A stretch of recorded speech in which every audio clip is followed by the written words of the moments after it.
Welcome, everybody. Hello, can I have your attention? On behalf of West Virginia University and the School of Art and Design, we are delighted to welcome you to the Deem Visiting Artist Lecture Series. The generous support from Patrick and Allison Deem have brought us nearly 3 decades of visiting artist lectures. Our visiting artist program would not be able to host the caliber of artists that we currently enjoy if it was not for their love of the arts.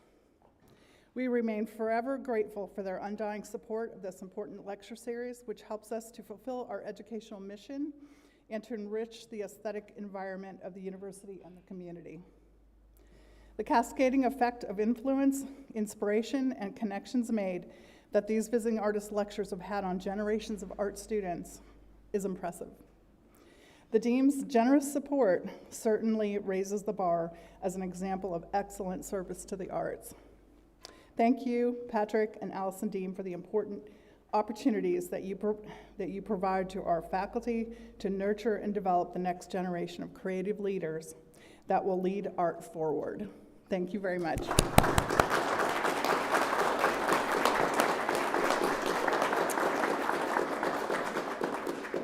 Tonight's visiting artist lecture is Roberto Lugo and will be introduced by Shoji Satake, who is the head of our ceramics program. But in the meanwhile, I have a wonderful gift from you, from Roberto.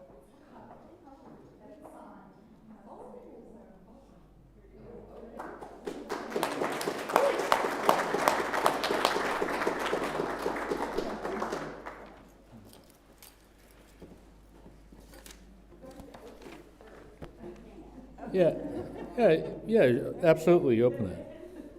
So good afternoon, everybody. My name is Shoji Satake, and I'm the ceramics area coordinator, and I have the pleasure of introducing Roberto tonight. But I wanted to first begin by personally thanking Allison and Patrick Deem for their generous support for the School of Art and Design and the College of Creative Arts. We're really lucky to have such wonderful patrons who continue to help us and provide support for our programs. And particularly, like right now, I serve as the J. Bernard Schultz Endowed Professor of Art, and that couldn't happen without their generous support for that endowment as well. So to move on, Roberto Lugo is an American artist, ceramicist, social activist, spoken word poet, and an educator. And I first was introduced to Roberto's work when he was still in grad school at Penn State from my partner, Jen Allen, when she was like, hey, you have to check this guy's work out. And sure enough, even then, his work was pretty amazing and really was like, oh my God, he's taken on the entire contemporary art world, questioning the values and conversations that we only often hear in whispers, right? And he was out there really speaking loudly. And Roberto's work owes history to his upbringing, and he creates art with imagery of poverty, inequality, and social and racial injustice. And he champions the communities who have been marginalized and celebrates them. And Roberto has been a champion of the underdog with his work, in my opinion. And Lugo holds his BFA from Kansas City Art Institute and an MFA from Penn State. He's a professor of art currently at Tyler School of Art at Temple University in Philadelphia. And his work's been featured in numerous exhibitions and museums all over the world.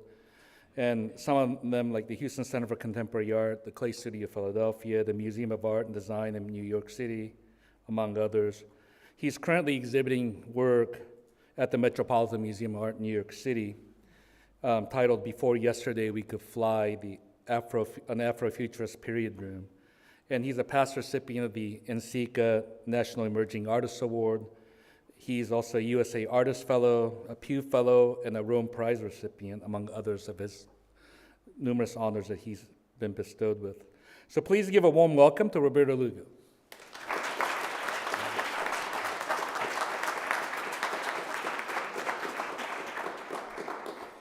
Hey everybody. So I thought, it's a really complicated time in the world, and I was thinking about how to address, one of the things that's really difficult about being an artist when things like a war is happening, it kind of makes it seem like maybe what it is that I'm doing is irrelevant or unimportant. What is making art going to do to change the world or to improve the world? But I thought maybe we could just start tonight's talk out with just a minute just to reflect on the people of Ukraine and just a moment of silence for what they're going through.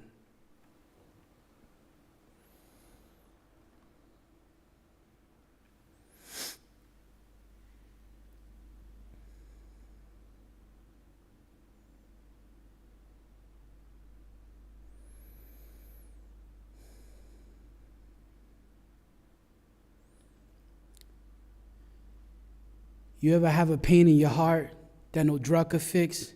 It leaks down in your stomach, baby, and makes you sick. You could try everything you can, but there ain't no fix to get rid of it. But hear my words, stand tall like a New York Knick. I know you dealing with nitwits and smoking your cigarettes and chewing your Nicorettes and filling your stomach with liquid as strong as liquor gets. But listen up, those who fall are destined to ball, because in spite of it all, you're the first that people call when they're pressed to the wall from dealing with y'all. So don't get mad when this world don't think you're a 10, because in the end, those who've seen this world's ugly are dimes in the end.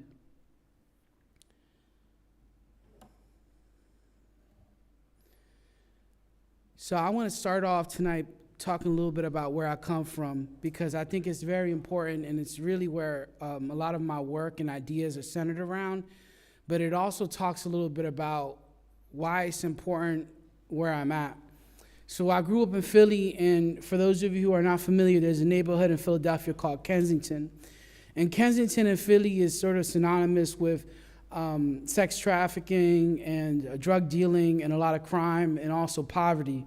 So I moved around quite a bit as a child, and some of the things that I think were customs are not things that I eventually figured out through going to college are not customary for other people. Like in my family, most of the men just go to middle school and finish middle school, and we usually get a job. I got a job at 13 years old working at a Christmas tree factory in Philadelphia. And those moments as a young person sort of solidify what you think your own limitations are and what you think you're going to go into, what you think you're capable of. So for me, growing up in Philly, I didn't have any art classes, and it was a really poor education system, and I want to kind of give you an example of what that means. Okay, so imagine your first day of high school. The high schools are set up for, in the poor neighborhoods, they're technical schools, so they're set up to teach the students how to become service to other people, which, you know, at the end of the day, there's reasons for that. You know, it's to support people and help them to be able to get jobs, but at the same time, when you don't feel like you got any other options, like in Philly, you got to apply to high school, so I applied to all the high schools I wanted to go to in Philly, and I didn't get into any. So the high school I ended up going to was one of these technical schools, and I was supposed to be in the service department, the service, which is, you know, sort of a sub to culinary arts. And the teacher hands us a textbook, and she just says, write word for word what's in here while you're in the classroom, so that if anybody looks inside, it looks like you're doing something. So whereas most people are learning how to write a paper, cite a source, you know, learning about history, learning about, you know, what contribution they can make to the world by understanding what's come before them, I didn't have any of that. And so I didn't have art classes, but and later on I figured out that I'm a creative person, so I used to do graffiti with my cousins, and it was really more of a cultural facet, like something to do to hang out and be with you know, and also safety. And then my art history classes also took place in Philadelphia, which through the mural arts program in Philadelphia. And later on, that became a huge influence, because in Philadelphia, a lot of the murals feature people of color. And, you know, it was really a large influence, because it's kind of like how I thought and think about art in these capacities, like graffiti, portraiture, and also the commemoration of people and their contributions.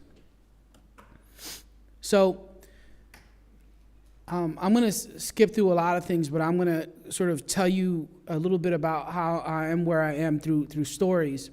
One of them is I didn't start making pottery until the age of 25. And how that came about was I saw so much happening in the neighborhood that I grew up in my family, that I didn't see my life going anywhere. And so I decided to move to Florida because I had one cousin that lived there, and he was taking a class to be an accountant, and it was $300. And I said to myself, I could afford $300. So I went to school, and I started to look at what classes I could possibly take. And if you look back at what I just told you about my education, I didn't feel comfortable and secure taking a class where I'd have to write a paper, and I didn't want people to know where it is that I came from. So I decided to take an art class because I figured, I wouldn't have to write a paper. I could say what it is and do what it is that I wanted to do through making something. And I had this background in graffiti, so I thought maybe that'll help me. But through the process of making, one of the things that I figured out is a couple of things. Sitting down at a potter's wheel for the first time, this is the first class that I'd really been around, a class that had a majority people that weren't people of color. And, it was just like a lot of things. I've kind of felt like an ethnographer in a way, discovering like white people. Because I would just like look at things like they were making cups and teapots, and I was like, how much tea are white people drinking? Because it didn't make sense to me. Like, we didn't drink tea in my house. Like my mom, you ever see that, there's a thing that you make coffee with, it kind of looks like a sock with a wooden handle, and you put the hot water in it. Like, that's how we make coffee, and we may do. And so one of the things was I noticed in critiques, in these conversations, no matter how it is that I saw myself, it would always come out, my background or who I was, or somehow it was implied. And it wasn't really like hurtful. It wasn't like people would use a derogatory term or something like that, but it's just like when enough things happen, you feel sort of like an outcast, you feel like an other. It really tends to affect you. And one of those moments was when my partner had a photograph of me in her photography course, and someone referred to me as a Mexican gangster. And when I was younger, I got called the N-word. I got called, all sorts of things growing up every single day. I got assaulted for going into the wrong neighborhood. And for some reason or another, this thing bothered me the most. I don't know what it was, but I think it was that, like, I finally felt like I had done something and gotten somewhere in life, but it didn't matter because of how I looked. And it didn't matter if I really developed a skill or did something special. I would always be limited by this because even in the moments where I gotten somewhere, people would only think that I got there because of my race rather than because of what it is that I bring. So I was walking through the library and I saw this book on Worcester porcelain, and it's this. I think this is a really great illustration of how my mind works and how I think about history and how I approach the things that I make. I looked at this thing, and really my interpretation of it was, this thing looks expensive. And sometimes it's as simple as that. Sometimes we overcomplicate stuff and we ask somebody to break it down in a way, but like just thinking it to yourself, this thing looks expensive, right? And what does that mean? Like when you're a person that grew up poor and you look at something that looks expensive, you think to yourself, well, how can I use that? How can I use that history to be able to communicate the ideas that I want to communicate? So one of the first things I did was I came back to my studio and I put a picture of myself on it. And early on, a lot of my art history influences were really what I was able to pick up from television and movies and things that you just come across. Like Frida, I was really inspired by, just because of the self-portrait and how often she resorted to self-portrait, but also how like her face and the things that she was doing would allude to a pain, would allude to and communicate other things. So I really started to think about that and how to do that through pottery. Eventually I got to the point where I grew kind of uncomfortable with just putting my own face in pottery. Alongside of making, one of the things that I figured out very early on was I was trying to make pottery for people that come from where I come from. And I realized that, like, if the culture doesn't already exist for that and you're trying to push it onto them, it's like another form of gentrification. It's like saying your culture's not good enough, you need this. And it doesn't matter if it's a black neighborhood or a Puerto Rican neighborhood or a poor white neighborhood. Like, no one wants to hear you need this. You know, look at me now, I'm a sophisticated person and I'm bringing something to you. And this really serves me when I'm thinking about how it is that I can connect with the community. First is through representation of who I am as an artist, but also in the people that I put on my pottery. And second, it's through how I think about education. I don't just think about education as a secondary institution, but I think about education in what happens when somebody just walks in their normal path every day and sees someone that looks like them that comes from that community throwing pottery. What happens when I teach somebody how to throw pottery in the side of the street? Because one of the things I started to think about is like all the obstacles. Think about all the obstacles that people have and how many communities and people there are. Like all of you who are going to art school right now, for me, I believe that you're inherently creative. There's something inside of you that you were born with that tells you, like, I want to make stuff. I'm really interested in this, right? And so I tend to think that regardless of where you come from, there's people like that. And so a lot of those people that come from where I do never get that opportunity. So what happens when you remove all the obstacles and you say, you don't have to go somewhere to sign up for a class. You don't even have to know that you like this yet. You know, all you have to do is if you want to make pottery, there's a guy on the side of the street and he'll teach you how to do it. And it's not this idea that you have to somehow create all these potters, but really what's implicated in me being a person of color and being a successful potter is that there's this trope that I think you've all heard when you were kids, right? You could be anything you want. But then you hear that maybe when you're, 5 years old, 6 years old, 7 years old, and little by little, what gets unfolded to you is you can't be everything you want to be. You can't be anything you want to be, right? You have to eat. You have to take care of. You have a family to provide for. You can't just do the things you want to do. And so I started to think about, well, what's really implicated when somebody sees me is that they can be anything that they want to be, and that doesn't have to necessarily be a potter. So education is so important, and representation is so important, and it takes so many different forms, and it also affects people in so many different ways. It's not just the sort of tangible ways that we think about. This is me on CBS Sunday Morning. If you haven't seen this episode, it's a great episode. I mean, I'm saying it's a great episode. I'm on the episode.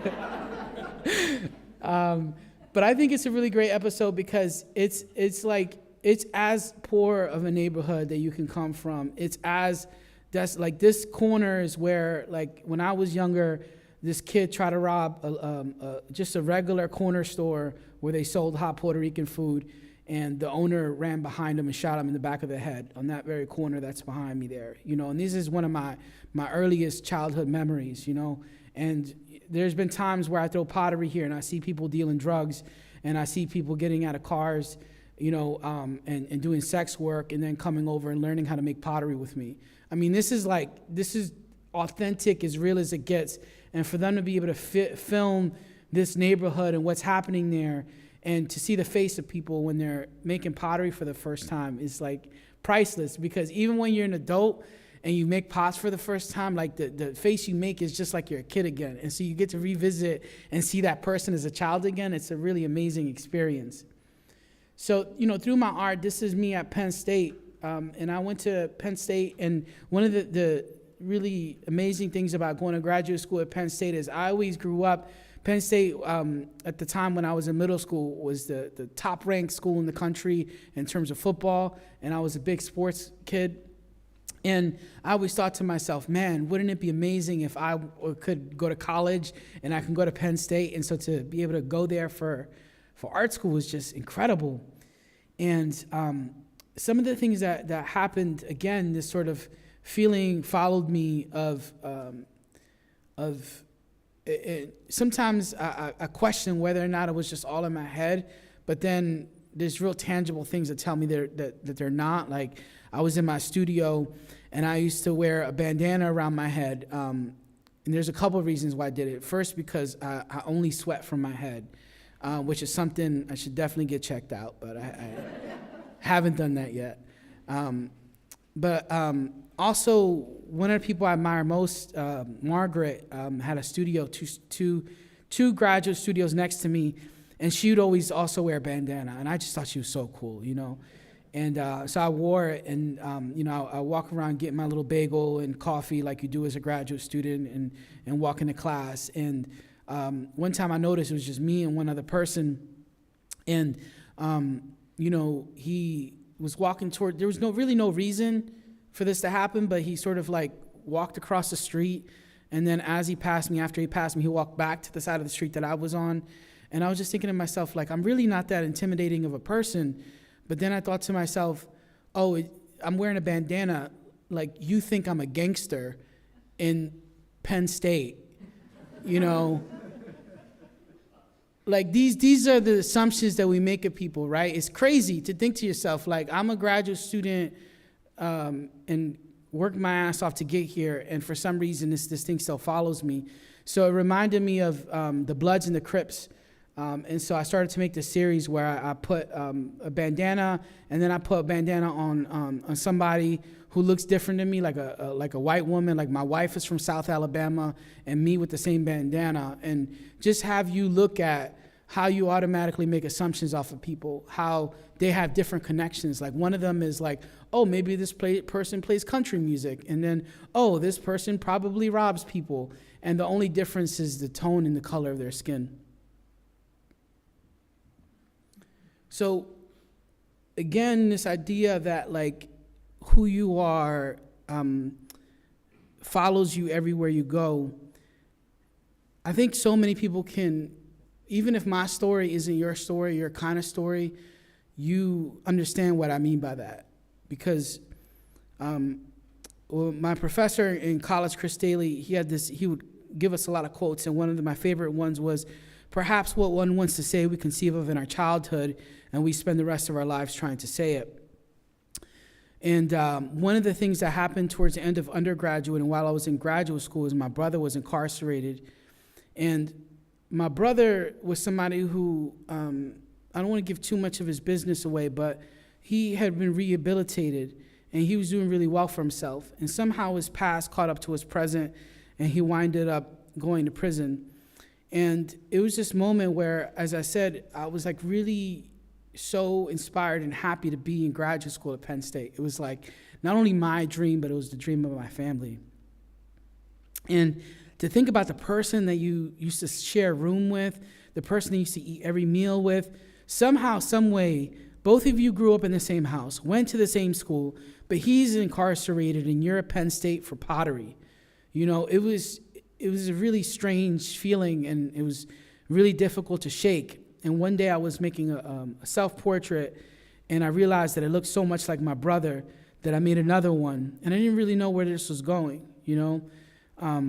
And there was also this saying by Elizabeth King that I heard in grad school, that process saves us from the poverty of our own intentions. And I was thinking about that when I made this piece, because I kind of just kept going, and then I realized that, like, these pieces were portraits of my brother and I decided, because I was a potter and I was going to graduate school, I wanted to turn these into saucers. So I made these cups that go on top of our heads and sort of catch the residue from people drinking tea, and what's left is what's there for us. My brother's locked in the state pen. Me, I make art at Penn State. You see, I'm a potter, I make plates. And him, he in jail, he make plates. You see, I tried to be a student, and I got home, I opened my cupboards, and all I saw was stew. Then I turned around, I got smacked, and all I did was stew. Then I thought I'd join a synagogue. And when it came to church, I just saw its walls cracked by cinder blocks, and words went over my head like a cinder shot. Being fat leaves this world disappointed like a sinner's pop. And I thought I could be a veteran. But when it came to war, I just saw my pearl jam like that veteran man. Gunshots keep me up late nights like Letterman. I can't be no Christian, because I get confused who to thank for this pot that I'm pissing in. Listen in. Now, not only do I have a pot to piss in, but I can make it myself.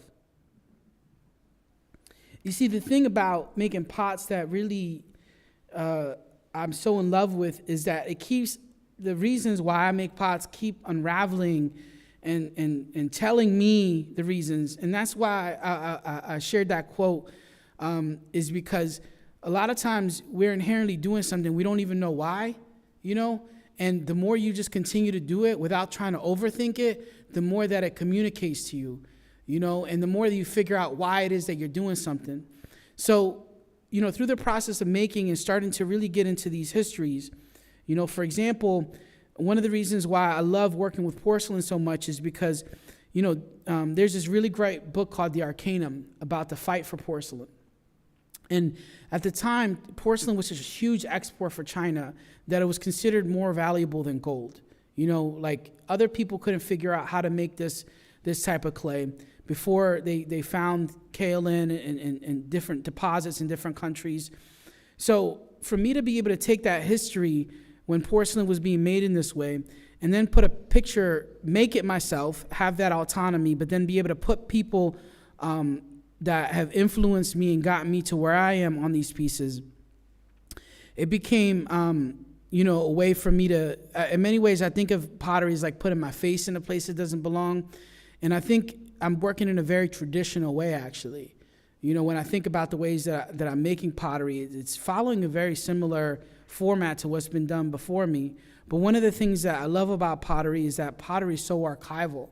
Like a lot of what we know about cultures in the past, meaning Greek, through ancient Greece, like there's this really great Pete Pennell lecture about how people in ancient Greece used to eat laying down, One of my favorite jokes that he said was, so next time you're like laying down and eating Cheetos and watching Netflix, you can say this is how the Greeks used to do it, But one of the things that I really love about that is like when you think about all these histories, people are really talking about what's happening. It's contemporary to the time, right? And so one of the things that I found with making this work is I'm thinking a bit about, not only me making this work to respond to what's happening today, but how there's issues that come up. There's always a new tragedy. There's always a new what's happening right now. And we might need to, upgrade our subscription here. Let me see here. How do I? Is this me? Let me see. All right.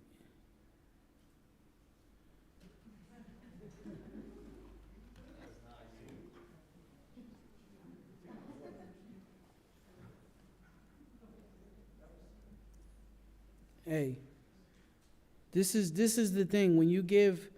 When I graduated Penn State to make a living, I gave 57 lectures in a matter of 2 years. I've just seen everything, so nothing really freaks me out. I just kind of, especially if I had to give this whole lecture without any slides, but that's not what's gonna happen here. All right, so I got that. We're loading here. Does anybody know how to make that Jeopardy sound? Oh, that's good. That's pretty good. All right, here we go. You can hit me. So when I thought about that, right? Don't sweat the small stuff, y'all. When I thought about that, one of the things I thought about was like how ceramics is so archival, but also, pottery is, so many times people think about pottery being functional, but I don't just think about pottery being functional, meaning like, I think there's a lot of different ways to be functional, right? Like not just in like utilitarian, eating and drinking out of something, but like how you can use it in its history, right? Because like now pottery isn't just like you don't need ceramic objects to eat and drink out of, right? You can go to any IKEA, you can go to any Target and get plastic dishes, you can get ceramic. So all these things carry histories now to them. So I can think about that in a functional use. So I can use this to be able to continue a story long after it's out of the news, right? So regardless of how much time has passed, Mike Brown's face is still in the Philadelphia Museum of Art, And it's got a a picture. It's got a sculpture of myself with it. And one of the things that's really relevant about it, and the piece is called, you know how hard it is to get a black man through high school? Because that's one of the first things that Mike Brown's mom said when she saw her son dead. And I was thinking about that, and that really hit me hard because, as I mentioned to you, I applied to all these different high schools, and I didn't get into any of them. And personally, a trauma happened in my freshman year of high school, and I was really scared for my life. And I kept applying, so you can still transfer. I still applied to all these different high schools, and I had to take buses to take all these tests. And at the end of the year, I found out I didn't get into anywhere again. And I told my mom, and my mom was, you know, this is the thing about mothers, is like she really wanted better for me. She saw that I was trying. She saw that I was making an effort. So she went to the school, and they said, sorry, he just didn't get into anywhere. And she went to the school district. They said, we don't know if we, you know, what he can do, but there's some Latino representatives of the school district over here that you can go to. She went to them. They did it out of the school, opened my counselor's office, and they found out that none of my information had ever been sent out, and all of the things that I'd done were never left his office. So I winded up getting into the high school that I wanted to go into by default because the school was, you know, they messed up. But that's just one small story of what it takes to be able to get a person through high school in these sorts of communities, right? It's like so much extra work. Even if the person is doing everything that they need to do, studying, you know, showing up, applying, getting on buses. So it really hit me when I heard that about Mike Brown's mom, because, you know, there's all these moments where I feel like I've been so close to this myself. And one of the things that I find in the piece that we have in the museum here is similar to the piece that you see on the right-hand side of Tupac with the found gun part, is I'm really influenced by all these different cultures in the past, like blue and white pottery, like kente cloth, like graffiti, and trying to figure out how to integrate the patterns. Like, what does a pattern look like from where does it I come from? You know, so this particular piece I feel like is one of the most successful pieces I've made because it you know, it has all these different patterns that are representative of different cultures, like this sort of infinity pattern that you see on your left-hand side, right behind the spout, is a pattern that I see quite often in Chinese pottery. But I use colors that I found on kente cloth, and then graffiti that I grew up doing is in the bottom of this piece, and then it's also on the spout, and then there's this gold luster that is on the handle, and then the top is really inspired by the Hungarian pottery, Heron porcelain that I studied for 2 summers in Hungary. And so this piece is really representative of what it is that I love to think and talk about, and how I like to think about diversity, because I think a lot of times when we think about diversity, we think of it as almost like a charitable cause, like, let's do this thing because it's good for other people. But diversity is not a charitable cause. It's really good for everybody in the community. And I'm going to give you a really quick example of it, right? How many of y'all have ever gotten a fruit salad and it had way too much cantaloupe? Raise your hand. Right? Or way too much melon, right? And then you have other fruit, right? Like in my case, we used to get this fruit salad that had a kiwi on top. And it wasn't just that we would fight over who get the kiwi, but then it was also like whatever the kiwi touches, right? Because then you get the acid from the kiwi, and it's like that melon is like, that honeydew is so much better now. So I share this because, you know, the truth is like the fruit salad would be so much better if it had kiwis in it, it had strawberries in it, it had all these different fruits in it, right? But also the reality is that then the cantaloupe and the melon is also appreciated for what it's bringing, right? Because it's distinct. It has a different taste, right? It's mellow, right? And it gives you a break from that acidity, right? And so there's different, like we all have different tastes in art. We all have different tastes in people. But reality, like diversity makes everybody in that community much more distinct because you figure out a lot more. You know more about than just people who think and act like you.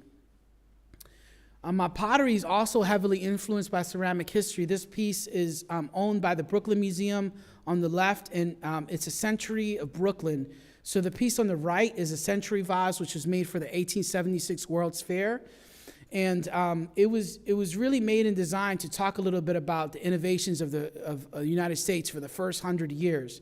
So you have things like people, irons and telephones, and we're trying to show off and boast to the rest of the world what we're about, right? And so I started to use that as a framework to be able to talk about a century of something else. The piece on the left is the scarab vase, Adelaide Alsop Robino's 1,000-hour vase. And then the piece on the right is what I call the roach vase. And it's my version of that. It's going to be up for auction at the end of March at Sotheby's. I started to think about what are the patterns that describe where I come from, and I started to think about sneakers like Air Jordans and how the patterns from these sneakers have become so iconic to us that they've now become the patterns that we think of that are representative of our culture and people.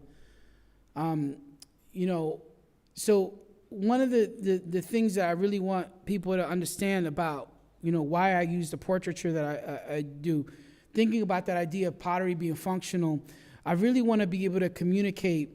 For me, Basquiat is one of the most brilliant artists.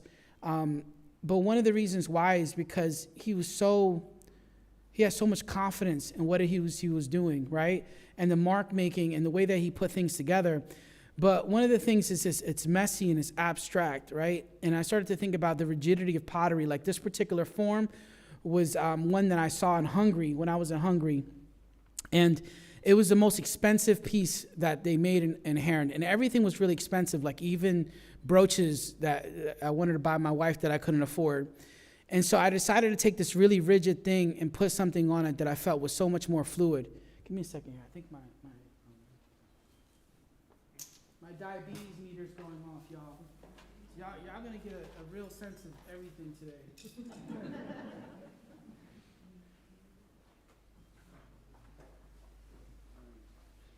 No, I don't want to check my sugar right now. I'm okay.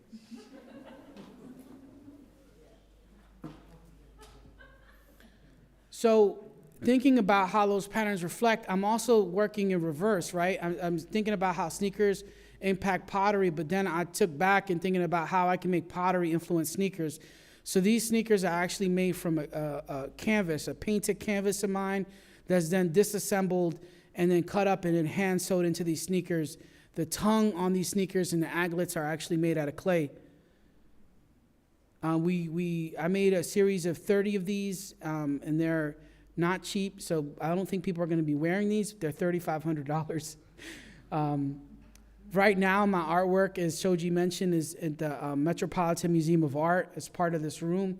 And one of the things I shared with a group of students earlier is this image on the right-hand side.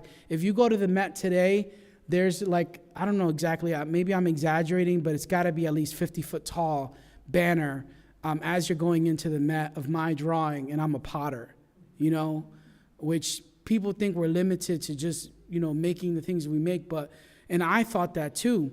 And there's a couple of things that I think are probably the most substantial about this opportunity. A is that they hired me to make the main image for it, and they tried a bunch of different ways. They hired designers, and then eventually the person who was curating it, Hannah Beekler, who is also the set designer for Black Panther, said, "I really want Roberto to design something." And I then didn't feel comfortable with that, so I hired designers, and they didn't like how those things came out. And then I drew something on my iPad over a weekend, and it took me an hour while I was in between cleaning diapers and feeding my kids, and I showed it to them, and they're like, "This is it. This is exactly what we want." And it's this moment where it was a reaffirmation, because I'm always unsure, do I have the agency and autonomy? I'm Puerto Rican. Do I have the ability to be able to make the work that I do?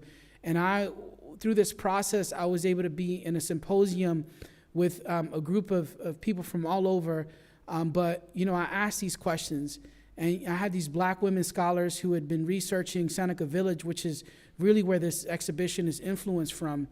And over again, they just shared with me how important the work that I was doing was. And that reassurance is something that I'll never lose. It's really great to have your work in the Met, but what's even bigger for me is the fact that people that know what they're talking about know me and see me and think that what I'm doing is worthy. And not only worthy, but they're putting it in the front. The other thing that was really cool was bringing my mom. This is the banner. You see it's big, right?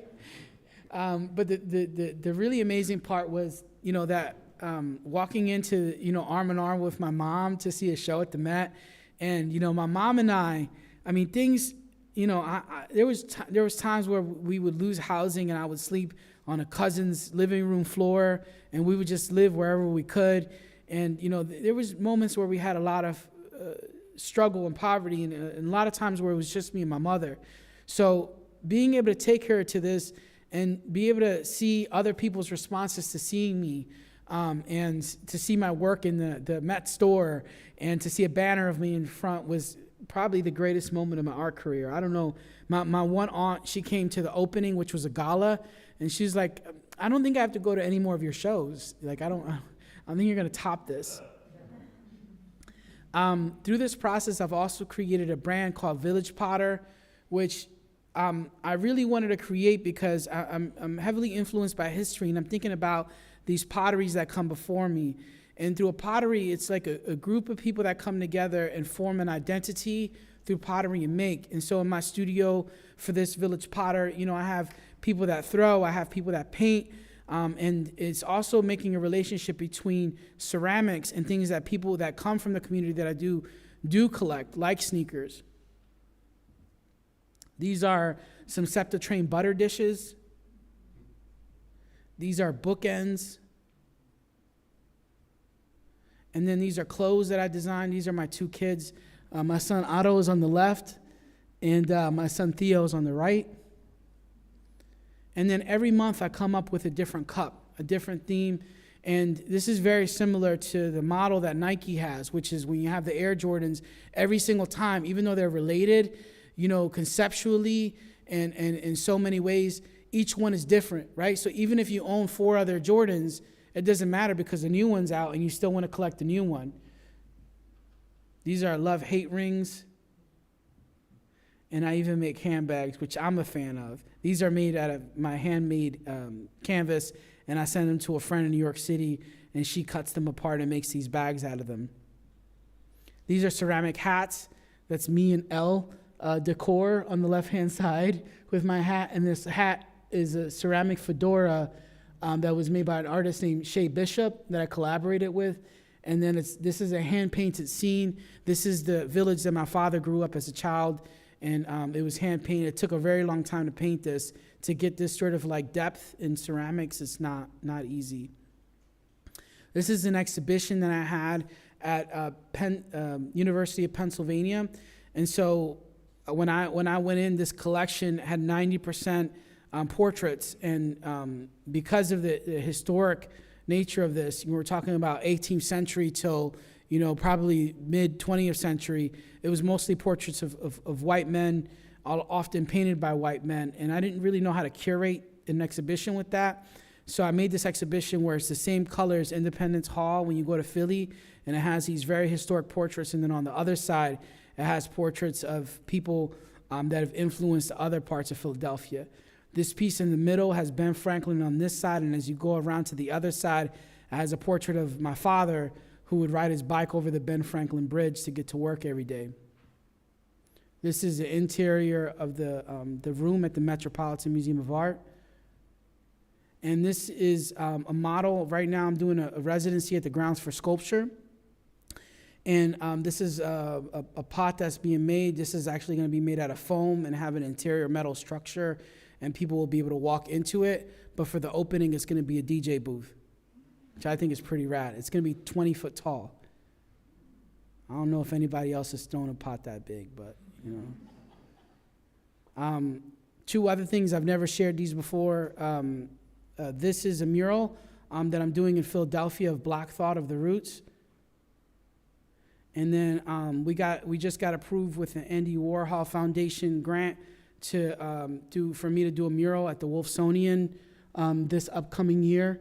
And so it's going to coincide with Art Basel.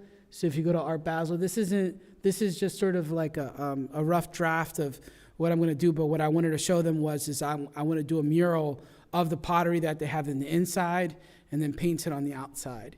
And so hopefully if any of you go to Art Basel this year, you'll be able to see this mural. And I'm going straight from here. I have a weekend at home, and then I'm going to Miami to work on getting this all set up. So the last thing I just wanted to do, I want to leave some time, if we have time, for Q&A. And then I just wanted to share one last piece with you that I always try to share whenever I see and meet students, because it's about 10 things I learned since being an artist. And one of the things I think is it's hard sometimes when people tell you things that sound really simple. Sometimes it can sound like a platitude, like when people say be yourself, right? But I think sometimes when people put it into context and you wind up developing what that means for you. So this is 10 things that I've learned since being an artist.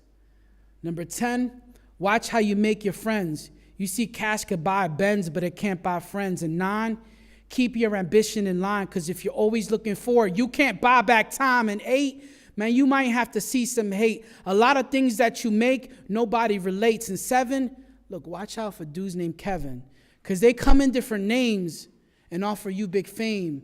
But if you trust in the wrong people, that brings you big pain. And 6, look, you might have to take some licks, but there's a limit to that, though. Don't take no shit. And 5, nobody's more important than your wife. Ignoring loved ones brings you big strife. And 4, look, this rule you can't ignore. Believe in yourself, man. Of this I'm sure. And 3, look, this rule has got to be key. Being bitter is expensive. Being kind is free. And 2, look, just forget everything you knew, because all you know it alls, you learn nothing new. You see, people going to try to rank you. Believe this, my friend. It doesn't matter how long it takes for you to get to the end. If you keep scoring a 1, eventually the world will see you're a 10. The end. Thank you.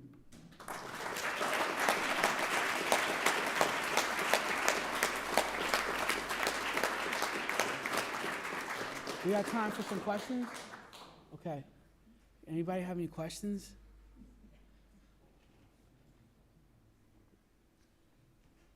Yes. I was just wondering, how does technology impact the way you create like drawing by hand on paper versus using Procreate and digital?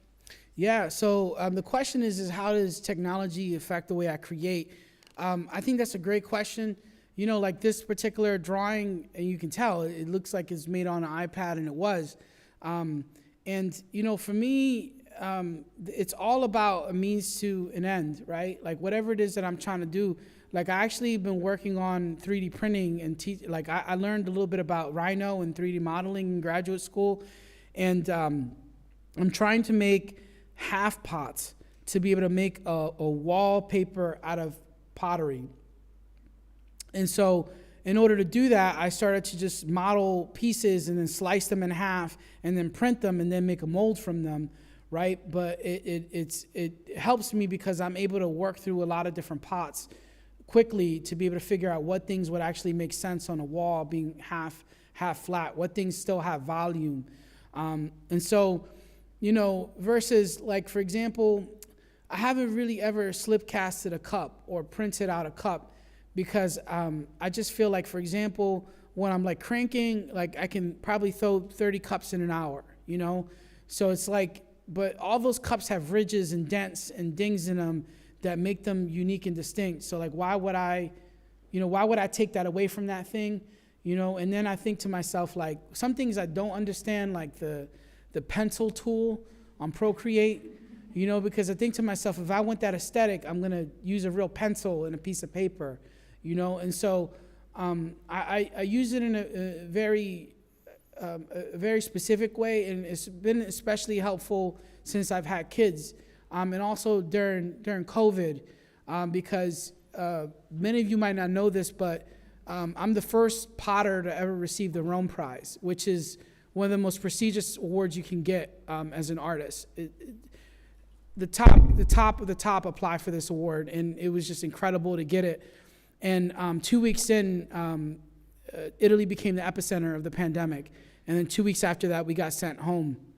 And so I took a semester off, and we didn't have housing, so I'm going from place to place to place, but I was still able to make art because I had this iPad and I had a pencil, and I was able to just keep drawing, you know. So I think one of the things that technology does is actually makes you as an artist like always have access to painting, and also a way to store and keep these things. So I think it's been very helpful.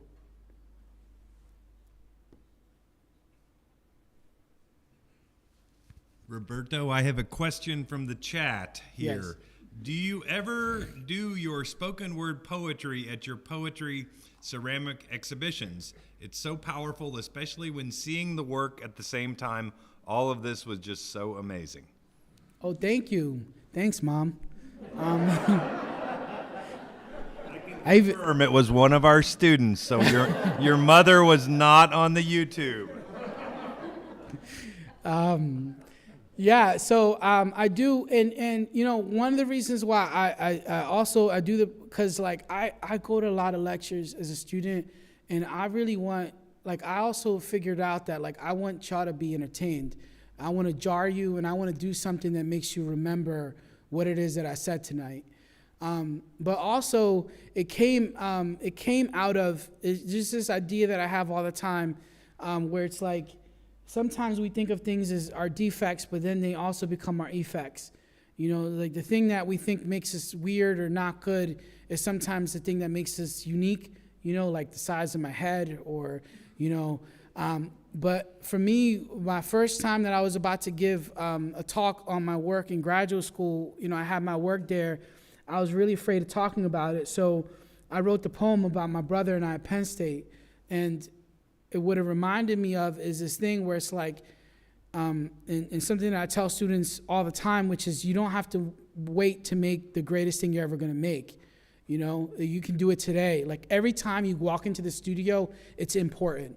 It's not something that something you're working towards. Yes, you're working on developing skill. Yes, you're working on becoming a better artist. You're working on talking about yourself, but nothing will ever change your lived experience. Right? So whatever it is you experienced yesterday, thus far in your life, affects what it is that you're doing today, how you write, how you make. So like I can never, and I hope I never have to revisit my brother being incarcerated or someone who I love or be in that situation. So it's like since I didn't have music classes, we used to, you know, bang on the, you know, in school, and we used to write rap lyrics, and we used to do graffiti because we didn't have art classes. So like all those things that were deficits, defects, then became the thing that I do. In my exhibitions, I do tend to do this spoken word poetry, but like I also want to, like, I'm also very aware, you know, of different audiences, right? And one of the things that I figured out some time ago, it's like I do try to allow myself to be vulnerable when I'm in these spaces, giving a lecture, and but sometimes I gave so much of myself away, and I didn't really know how people around me were interpreting or what they were going to do with that, you know. And so, one of the things that I would encourage people to do, if you're going to be vulnerable, like I would highly suggest only giving that away to people who have earned that, you know. Because of the fact that, like, so many times you give something away, like you share, like I share with you my insecurity about, you know, not being as good of a potter as I want to be. You know, that's an example that my friend gave me. You know, it's like I was at the Met, I was giving a lecture years and years ago, and, you know, I shared with him this idea that I have, which is, you know, it's not about what you're good at, it's the unique combination of things that you're mediocre at that make you distinct, right? And that's true for me. You know, like I'm not the greatest poet in the world. I'm not the greatest potter in the world. You know, I'm not a great graffiti artist, but the fact that I put all those things together makes me unique and distinct. And so I like to point that out because of the fact that I think so many times we feel like we're at a deficit. We don't feel like we're good enough, right? And the reality is, it's like, it's not about having to be the best at anything. Some people, you know, the Olympics are a good example of it'd be great if you're the best at something. But for me as an artist, I think what it matters is like what people leave with. And I think as humans, we're so eclectic that I think it's okay to show all these different things in one person. That was a good question. I'm kind of looking up at all y'all. Yes. Could you talk a bit about more of how media plays into storytelling for you, and where pottery might be a better avenue, but spoken word might be a better avenue in a different setting? Oh, absolutely. That's a really great perception perspective. So the question is talking a little bit about how different media become the best vehicle to be able to communicate an idea. So for me, it's about how all the history of those things already played a role into people's preconceived notions of what they're about to hear and respond to, right? So when I'm thinking about pottery, pottery comes with so much history, right? So little things that you might not even think of. Like, for example, I once heard from this great artist, Courtney Leonard, that she noticed that so many things in the Anthropology Museum, so many times the artwork of people of color, indigenous people, are in anthropology museums, and then the work of European decorative arts people are in art museums. And it's like you don't even realize that that's happening. You just go to the Anthropology Museum, you see Peruvian ceramics, and you see African ceramics, and then you go to the art, and you don't think to yourself, like, why those things exist. And so, like, a lot of times you can pull that out and use all those histories to be able to communicate a lot in a really short period of time. With spoken word poetry, what's really interesting is I've never done anything like a poetry slam. I've only given a lecture in this sort of context. So in this kind of context, it's powerful because of the fact that it's not something that somebody's necessarily expecting, right? And maybe if somebody's seen a talk of mine, maybe they have. So it's the fact that it's not something that you expect being taken out of that context and being put into place. And so then it becomes a great vehicle to kind of like make people pay attention again, right? Because you notice I did it at the beginning, in the middle, and the end, so that you can take in what it is that I'm saying. And all of those things are functional. To get back to that functional pottery. Any more chat questions? I'm curious what the people are asking. There are none. Okay. There's a question, yes? Do you get to go back to Rome? I do get to go back to Rome. And shout out to Tyler School of Art. They're supporting me in going back to Rome, which is not an easy thing because, it's not their fault that a pandemic happened. So I'm supposed to go back in the spring of 2023. And,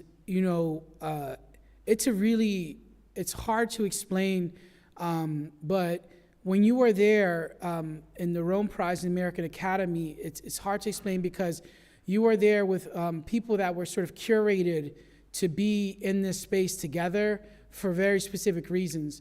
So when I was there, we had an improvisational, conductor.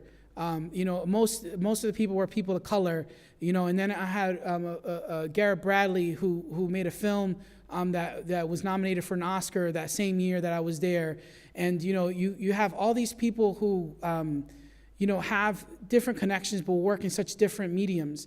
And so when COVID happened, one of the most amazing things happened, which is all these people that make music from around the world who were also there for the Rome Prize, at 4 p.m. every day, they all decided to do solos from their windows. And so you would open your windows and you'd hear this like incredible cellist, and you'd hear, like, there was this woman who, her name escapes me right now, but she was doing, she was an opera singer, and she was on the roof across the street from us, and you could hear it like she was in my living room. And it was just like, we were all like sobbing because we were just like, we're losing out on this opportunity. We're like, but there's these musicians. Like, when else in your life are you going to open your window at 4 o'clock and hear, a world-renowned opera singer, singing with a tone and about this experience that you're going through. And then the other thing that was really interesting is there's an author named Anthony Doerr who wrote, what's the really famous book that he wrote? All the Light You Cannot See. So, and he wrote a book called 4 Seasons, and he wrote that book, and he was in the same exact department that me and my wife and kids were, and he had 2 kids. So like I'm reading a book about somebody who was like in the same place. And so that's just like the caliber of people. And so to be included in that was just like so humbling. And, it made it so that like I really took on this desire of like pushing my work and seeing it in a different context. It's something that I think has come back with me a lot, like a sort of confidence that's really difficult to have. Growing, I hate to keep saying like growing up where I did, but I think it's like one of the hardest parts of that experience is that you develop a really low sense of self-esteem that travels with you everywhere you go. So even when you're a successful artist, you're just like, yeah, but I suck. And it's just this constant thing that happens in your head. And maybe it's balance, but at the same time, when you get an award like the Rome Prize, you start to think to yourself, maybe I am pretty good,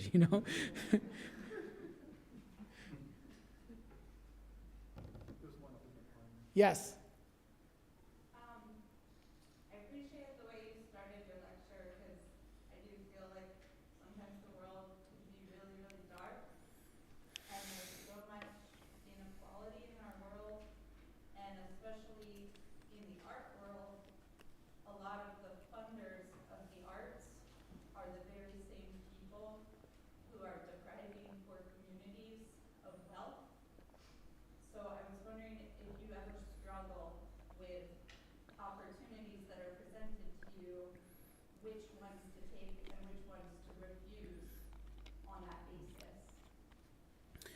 Yeah, so, one of the things that I think about is like, I think money is just another form of power, and, but there's also other forms of power other than money. So if I'm going to make any change within my lifetime, how do I do that? Well, I have to figure out how to put myself or people like me or people that share my values in positions of power. And so a lot of times I don't look at it like I'm taking this person's money, so I should be ashamed of myself because look how they got their money or look how they use it. I think about it more like I'm taking whatever opportunities that I could get to be able to put myself in a position where I can start to right a lot of the things that I see that are wrong in the world. And the only way that I can actually do that is to like figure out how to put myself in those positions. And so many times, like the actual active physical things that I do, like are, like for example, there's a place in Philadelphia called the Clay Studio. And the Clay Studio, they have a program called the Claymobile. And the Claymobile goes to the exact, like literally one time I volunteered and they went to one of the classrooms that I grew up in as a kid, and I never had an art class. And they bring clay to those kids. They bring clay to juvenile detention centers. For me to be able to volunteer there, I had to go through all these different tests and exams and like background checks. These people go through this all the time just to be able to serve in their community, And so at the end of the day, like the Clay Studio applies everywhere for grants, William Penn Foundation to this foundation to that foundation. And it's like the way that I feel like a lot of change happens is when you take those things, however they're derived, and use them for something that's going to be able to make literal physical impact into the world, and do that enough where like it really makes change. And so it's like, I feel like we're in a really amazing part of history, which is where we're recognizing a lot of these systems that are really unfair.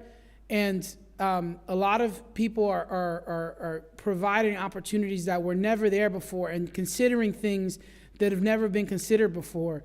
Like when I was an undergraduate student, for example, there's this award. I'm going to probably get in trouble for this, but I'm going to do it anyway. There's an award called the Ken Ferguson Scholarship, right? And I can't talk too much about where that money comes from or whatever it is, but all of us as students knew about it, and it was kind of a secret award. It was $4,000. And my sophomore year, I could not afford to, I was $1,000 short of my tuition, which meant that I couldn't go. You either had it all or you didn't have anything. And so I was doing all these like art sales. I was selling my work at hair salons. I was doing anything I could. I worked 8 summers at a summer camp. And when I worked the whole summer, I would get $2,000 for working the whole summer. And these are 16-hour days, okay? So, and the whole time, up until I graduated from Penn State, I was on food stamps. So even through graduate school, I was broke. And I had a person that was right next to me every day who I overheard a conversation, and she was complaining that her parents wouldn't buy her boyfriend a whole new wardrobe for their villa in Venezuela, you know? And this person got a $4,000 scholarship, and me, I'm sitting here killing myself to just be able to get school. So I totally understand where you're coming from, because it's these things that repeat themselves, because a lot of times that person's artwork, right, relates to the person who's doing the funding or the person who's doing the evaluation, because they're both white or both come from the same place, you know, and so they connect in that way. Eventually, I ended up getting the scholarship, but one of the things that I found really interesting was there was a conversation, and somebody was like, this scholarship is cannot consider financial need, like in a very like demanding and like angry way, right? Which like, I kind of think I understood what they meant. Like, it's almost like we want somebody who's hardworking to get this, and not just somebody who's poor, who might not like use it, you know, or whatever it is, whatever reason that person. But it reminded me of like, that is such an old school mentality that is in so many different foundations across the country, you know, of like this idea of you have to earn it or you have to be good enough, and what the hell does that mean, right? And so one of the ways that I think that people are thinking about it, and this is why I was talking about diversity being really important, is like that's a value, right? And that's an asset. Whatever difference it is, you know, like we're not talking about just one type of diversity. You know, we could be talking about, you know, gender identity. We can be talking about race. We can be talking about all these different ways that there's different needs, right? And so for me, one of the things I think of is like, what we really need to do is like apply to all these things and get all that money, and then keep doing Claymobiles and keep bringing things to people who like will then continue to create those changes. And then we're going to be on the boards, and then we get to decide where that money goes. And then we get to, that's how, I think that's how we change the world.